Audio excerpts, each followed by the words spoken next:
Upon arriving at the destined high-rise apartment and speaking to the concierge, I was handed the keys to the room. They took the elevator reserved for the higher floors to the top floor room.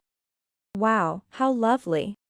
My sister-in-law was the first to dash through the open door, screaming in excitement. Let's get the unpacking done. But no one offered to help. It was expected, yet still infuriating. The movers placed the luggage where instructed, and I proceeded to unpack alone. My room will be the largest one. The bride gets the small storage room. My in-laws made such room assignments on their own, but I ignored them and continued my work. The room is really beautiful. It's perfect for our final home. Good for you. Eric and his family were all smiling broadly. It's like a dream to live in such a house. My sister-in-law said with tears in her eyes. It might be time for a revelation. Huh? Whose house are you talking about? Huh? My name is Abby Clarkson. I'm 32 years old. A freelance illustrator. Originally, I worked for a major publishing company. But I went independent and now mainly take on work from my former company, while also starting to work as a picture book author. I married Eric 2 years ago, and we began living together in the apartment I was living in. The reason we live in my house is that it's my property, and Eric, who was renting, moved in here. When I was a child, my parents died in a car accident. After that, I was raised by my grandparents. After graduating from college and getting a job, I bought this apartment. The payment was made with the compensation and insurance money received from my parents' accident.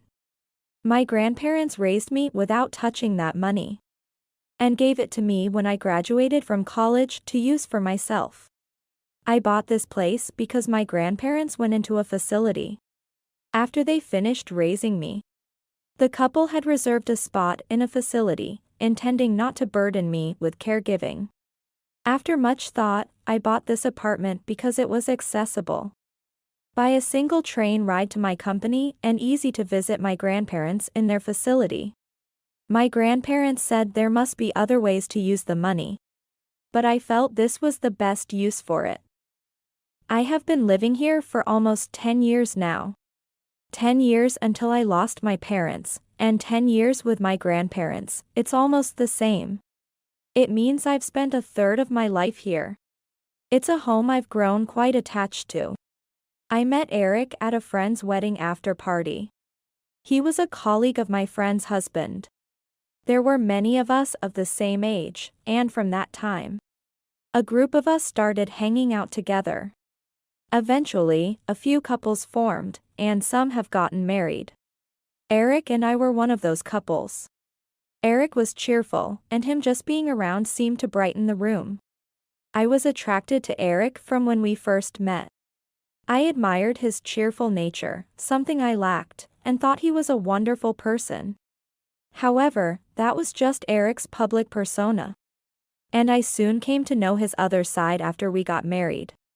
Eric, who was very gentlemanly while we were dating, turned out to be the type who believes in not feeding the fish once caught. No, it was worse than that. He was the type who wanted to make a meal out of the caught fish. Since I'm living in your house, you should be the one covering the living expenses. What do you mean? Even if I weren't living here, the expenses would be the same, right? So, you should continue covering them as you have been. Isn't that fair? Indeed, I've finished paying off my apartment and there's no mortgage left. However, as long as I live here, maintenance fees and repair funds are necessary. And there's also property tax. Plus, I'm paying for a parking spot because I have a car. So, those expenses would be there even if I wasn't, right? Well, yes, but then there shouldn't be any problem with you paying them as before. His argument seems reasonable at first, but is actually absurd. But Eric, you're going to be living here too. And we agreed to split the living expenses. I'd really appreciate it if you could contribute. When I said this, Eric's eyes narrowed angrily. You're such a greedy woman. A real miser. I never thought you were that kind of woman. I was so shocked, no words came out. I had thought it was only natural for us to be equals, living together as husband and wife. I had always assumed that we would share the expenses for our shared home. I'm not saying I won't pay a single penny. I'll of course pay half for what I use, but you're the owner of this house, right? So he means to say that since it's my property, I should bear the expenses. I'll pay for my own necessities, and isn't that okay? Reluctantly, I accepted his demand. At the beginning of our marriage, Eric did pay half of the living expenses as he said. However, only for the portions I billed him for. The electricity bill was this much this month. That's pretty high. Aren't you just wasting money working from home? I had quit my job to work as a freelancer while dating Eric. Though I sometimes go out for meetings and other engagements, I do most of my work from home. That seems unfair. Eric first complained about the utility bills. What's unfair? Well, I'm working outside almost all day.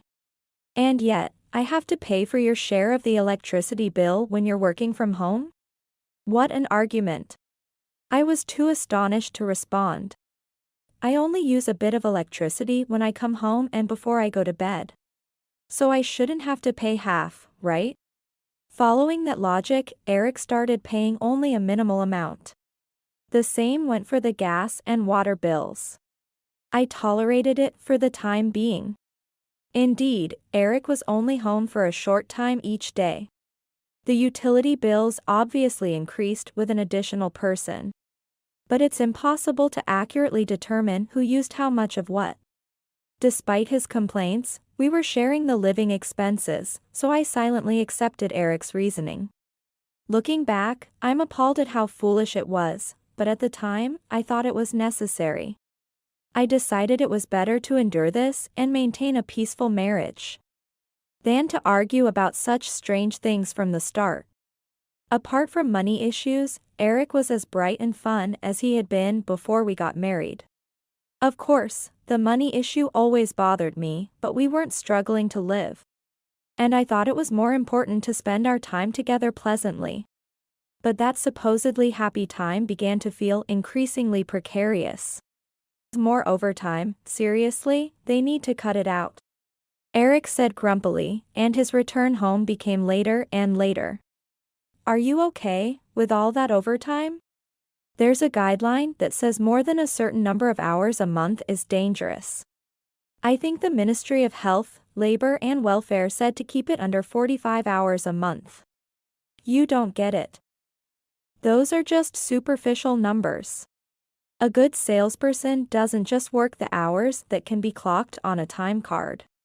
He said this in a demeaning tone. You've had times when you stayed up all night to meet a work deadline, haven't you, Abby? Yes, that's true. That's what I mean. Don't be misled by just the apparent numbers. I graduated from an art college and went straight into working as an illustrator. So, I really don't know anything about sales jobs. I had no choice but to believe what he firmly stated. I understand, but please don't overdo it. I know. You're so kind, Abby, I'll watch out for myself. Eric said this as he gently hugged me. I tried to force myself to believe in Eric's kindness. As if believing was the only way to keep my heart at peace. A year passed while Eric gradually betrayed me. People can react when pain is inflicted all at once. But it seems they become numb when pain is inflicted gradually. The accumulation of Eric's betrayals had grown quite significant. Yet I felt as if I was just tolerating a little every day. In other words, I was turning a blind eye to maintain peace. Then, suddenly, a significant event happened. My family is coming over to stay here for a bit, is that okay? One morning, Eric suddenly mentioned this. Your father and mother? And my sister too. I had visited Eric's family home in the countryside once before we got married. It was a small, old house where his parents lived together. At that time, I couldn't meet his sister since she had already married and moved out. There was a message from her saying she had plans and couldn't come, asking to pass her regards. Since we didn't have a wedding ceremony and only took photos. That was the only time I met Eric's parents. Of course, I had no opportunity to meet his sister. Our friends threw us a celebration party, but I hadn't met any of Eric's relatives through such events. I myself didn't have much interaction with my relatives, so I didn't find it particularly odd. Now, suddenly, his parents and sister were coming to visit. It wasn't strange for them to want to check in after a year of marriage. Without any doubt, I agreed to Eric's request. A week later, as communicated, Eric's family arrived at our home. "This is Eric's house? It's not very spacious, is it?" This was the first comment as Eric's family entered our home. "It's not spacious, of course. This house was originally bought for me to live in alone. It has 3 bedrooms and a large living dining area. One empty room, which is almost always used as a guest room. And the other rooms were used as a workroom and a bedroom. When Eric started living with me, he wanted a space to work from home. So I gave up my workroom for Eric's study, and now I work from the living room. The space is sufficient for 2 people to live comfortably without any inconvenience." As I was thinking this, my mother-in-law entered first, followed by my sister-in-law, whom I was meeting for the first time.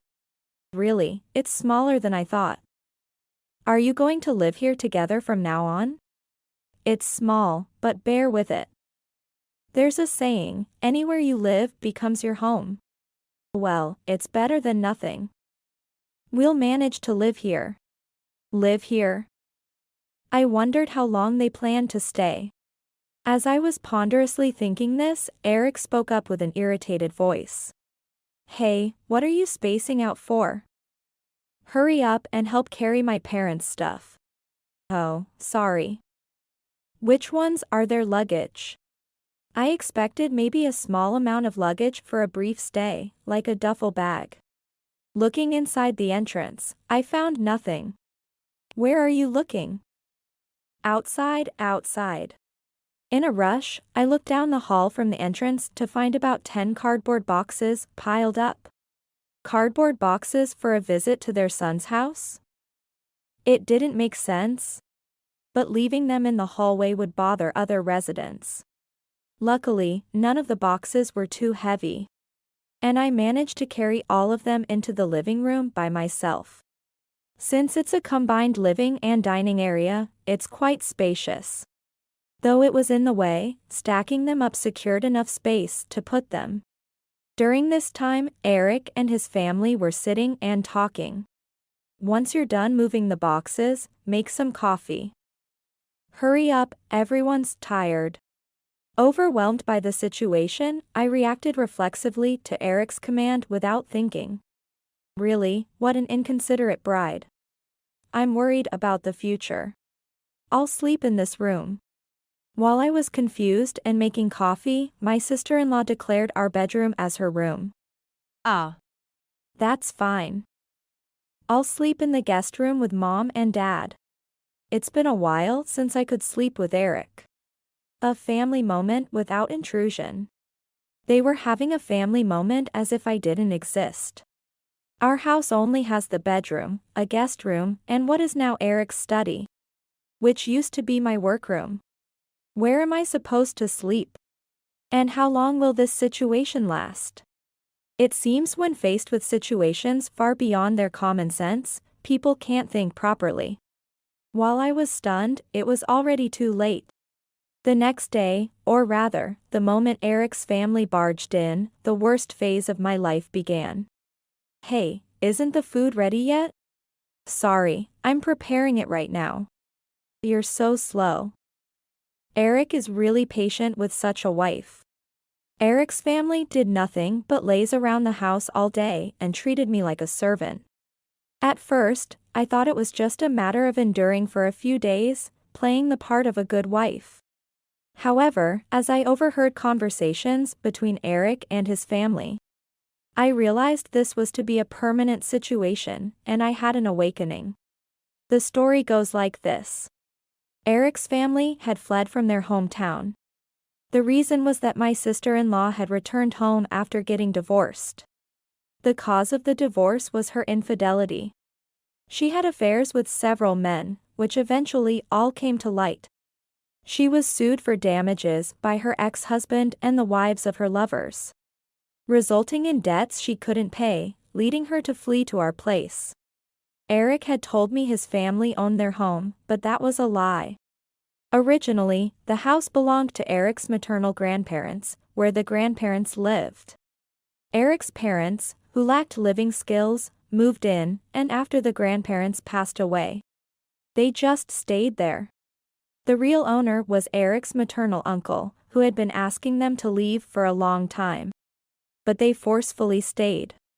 Eric's uncle, having his own place to live, couldn't bring himself to forcibly evict his sister's family, despite repeatedly asking them to leave.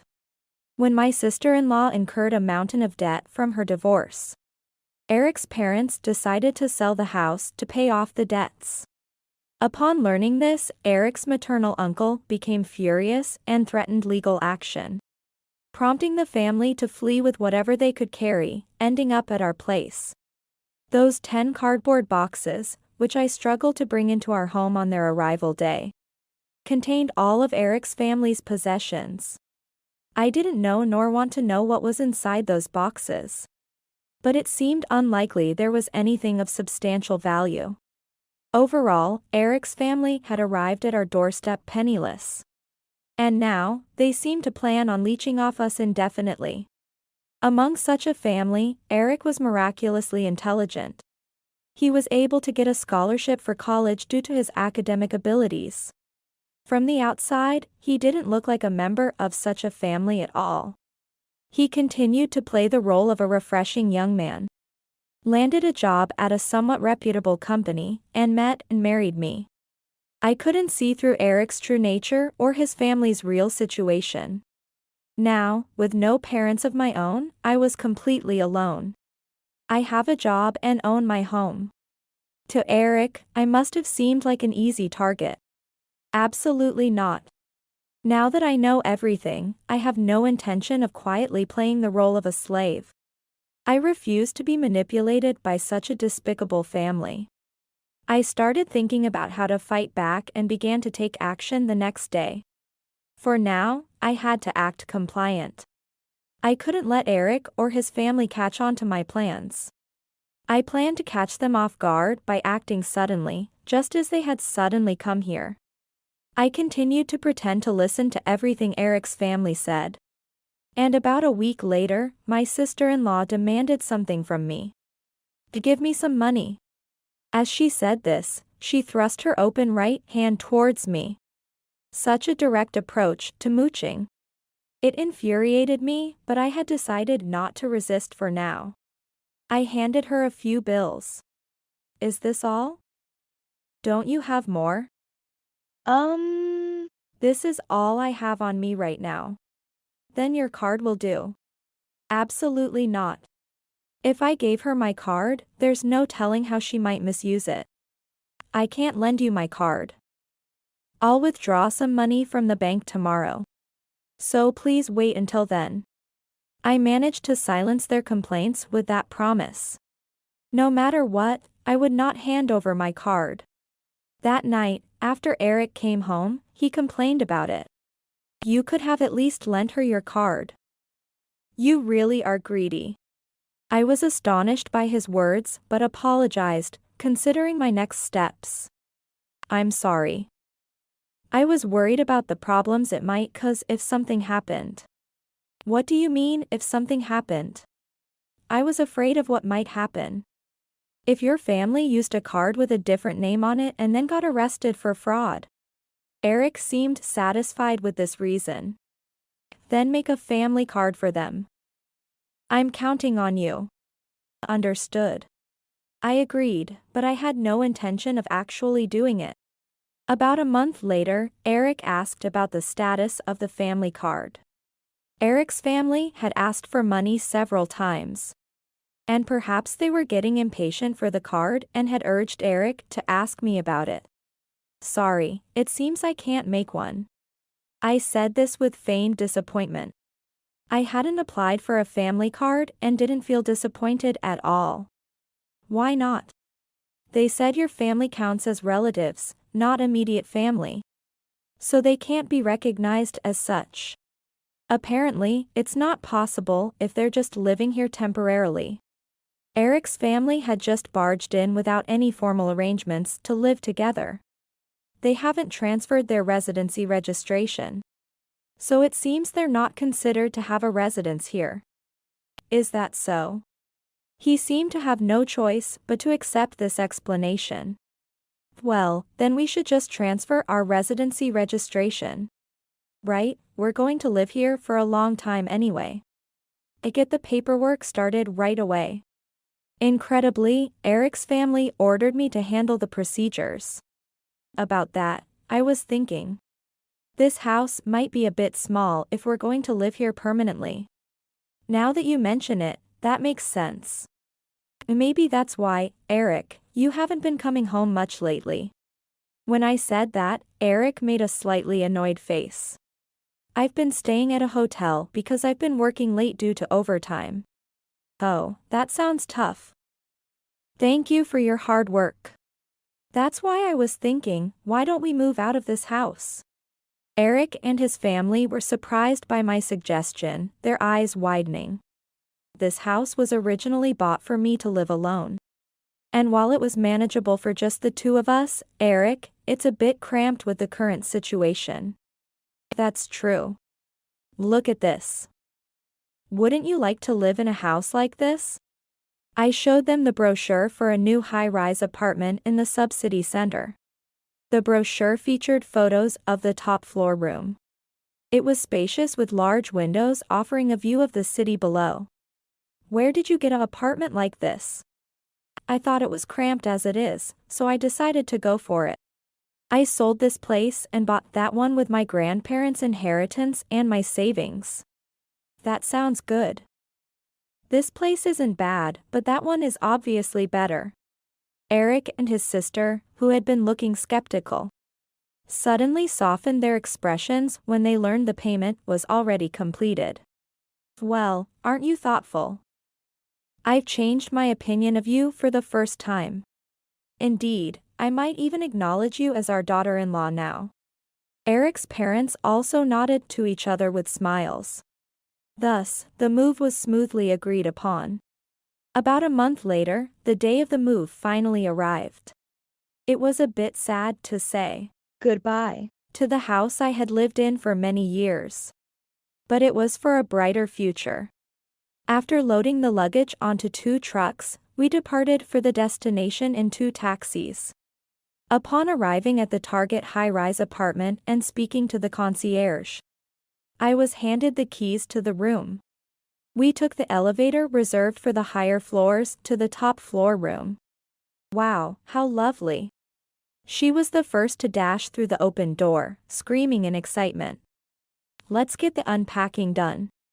But no one offered to help. It was expected, yet still infuriating. The movers placed the luggage where instructed, and I proceeded to unpack alone.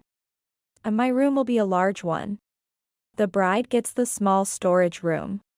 My in-laws made such room assignments on their own, but I ignored them and continued my work. The room is really beautiful. It's perfect for our final home. Good for you. Eric and his family were all smiling broadly. It's like a dream to live in such a house. My sister-in-law said with tears in her eyes.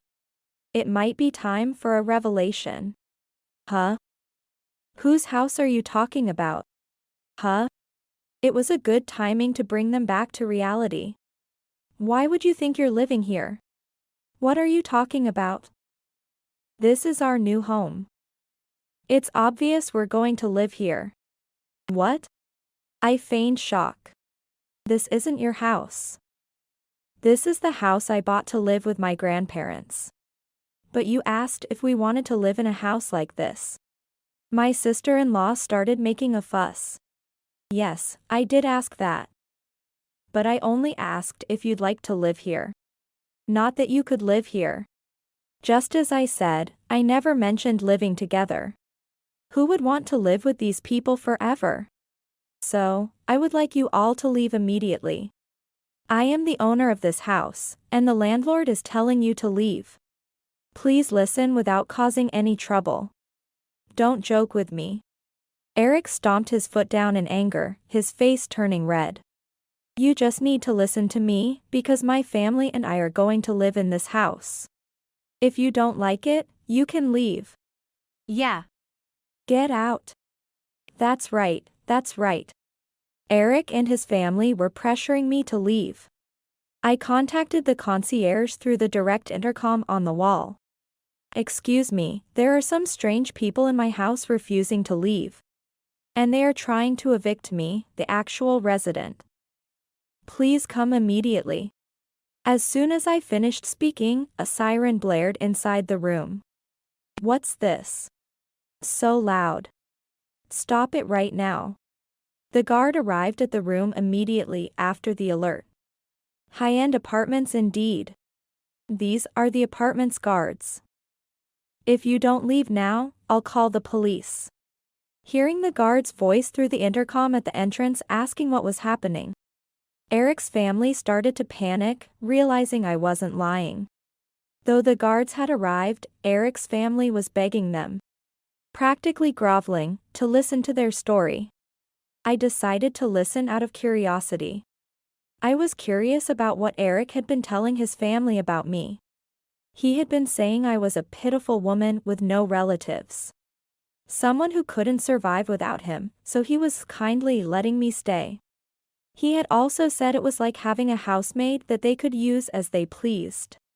I showed mercy to Eric's family, who provided this valuable testimony. Actually, when I had given them money, I made them sign a paper indicating the amount given, effectively making it a loan agreement. I need evidence that I've given it to Eric. Otherwise, I'll get in trouble. If you sign it, I'll give you as much as you need. Thinking they could get money by just writing, Eric's family eagerly signed it. Thanks to this, I had evidence of how much I had lent them. I was considering collecting from Eric's family, but they likely couldn't pay it back. So I decided it was better to get Eric to pay and evict them from the apartment. You've been a great help. If you leave now, I'll consider this matter settled. But if you come back, you'll have to pay everything in full. When I waived the loan agreements, Eric's family finally gave up and left. I'm your husband. I have the right to live here. I'm not leaving. But Eric refused to move, insisting on his rights. If that's what he says, let's settle this here. All right, let's have a little talk. Just know if you try anything strange, I'll call them back immediately. I thanked the guards and asked them to leave for now. Why are you doing this? Didn't you like my family? Of course not. Suddenly showing up like that and treating me like a slave. I firmly told Eric off. All right, I get it. If you don't like them that much, I'll tell my family to leave. But I can stay, right? I was astonished. Eric planned to abandon his family just so he could live here. What a despicable man. No, you'll have to leave as well. Why? We're married, aren't we? I presented a file to Eric. What's this? He turned pale upon seeing the contents of the file. Such a lovely young lady. I hear you've been living with her half of the week recently. It was evidence of Eric's affair. There were countless photos of them walking arm in arm, entering hotels together. Eric had started dating her right after marrying me. I hear you were planning to move into that apartment with her after divorcing me. That's a lie. Who told you such nonsense? I turned on the voice recorder I was holding. The voice of his mistress played, and Eric froze. It was evidence obtained by the private detective. The detective approached the woman, kindly informed her that Eric was married, and recorded what she said.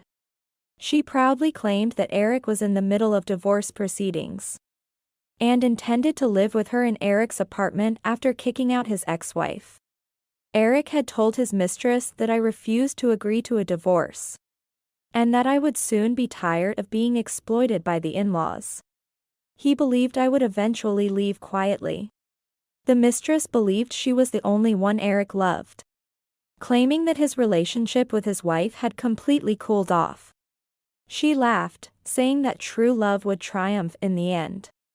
However, when she found out she was speaking with someone from a detective agency, she panicked and tried to protect herself, claiming she too was deceived by Eric, truly believing his marriage was over. She begged for forgiveness regarding compensation, promising to tell everything she knew. Based on what she revealed, which was more than we had asked for, we recorded everything.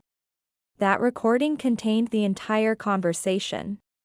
So much for true love being fragile. Got the evidence. This sounds like it could lead to a hefty compensation payment, doesn't it? Eric collapsed weakly to the floor.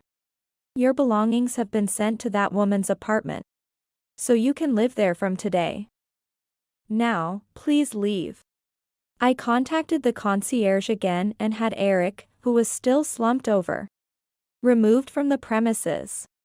I decided to forgive the mistress for compensation, as she had provided such valuable testimony proving Eric's maliciousness. Thanks to that, I was able to extract a substantial compensation payment from Eric. It was more than enough compensation. In return, I informed her parents and her employer about the situation. Since I hadn't promised to keep it a secret, it was okay to talk about it. The woman was Eric's junior at work. They had gotten closer while working together. It would have been a nice story had they not been married. I complained to the company about what happened, and they apologized for their lack of oversight. The company, concerned about public relations, made the woman resign under the guise of voluntary resignation. And Eric was demoted and transferred from the head office to a subsidiary. The two had lied about being on business to go to hotels and treated their trips as business trips, causing a loss to the company.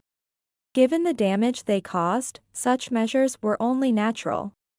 I heard through the grapevine that Eric's family is now truly living together with the woman in her apartment.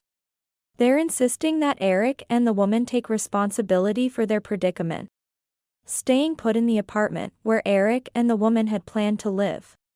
Eric and the woman had to take out loans to pay me the compensation. Now, they're barely getting by, repaying their debts. It's probably about time they can't stand it anymore and kick out Eric's family. Eric thought I was a pitiful woman burdened with elderly grandparents in a facility. But the reality is a bit different. My grandparents are indeed in a facility, but it's a luxurious one for affluent people to live comfortably. My grandparents had previously run a company and planned to pass it on to my parents. However, since my parents passed away young, they retired and handed the company to a trustworthy person the year I graduated from college. I've always loved drawing and won many awards since childhood. I told my grandparents I wanted to work with art, so they never forced me to take over the company. They decided to move into that facility to allow me to live freely. I pursued a career related to art as I wished, and am now becoming known as a children's book author. My illustrated books have become hits, making me somewhat of a celebrity. It feels like my luck turned around after divorcing Eric. He must be regretting it now.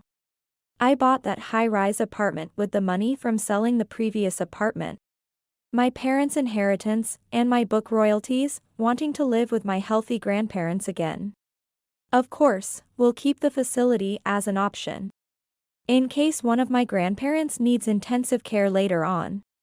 But for now, they're both healthy. The success of my books has finally allowed me to give back to my grandparents. We'll likely live happily together for a while longer.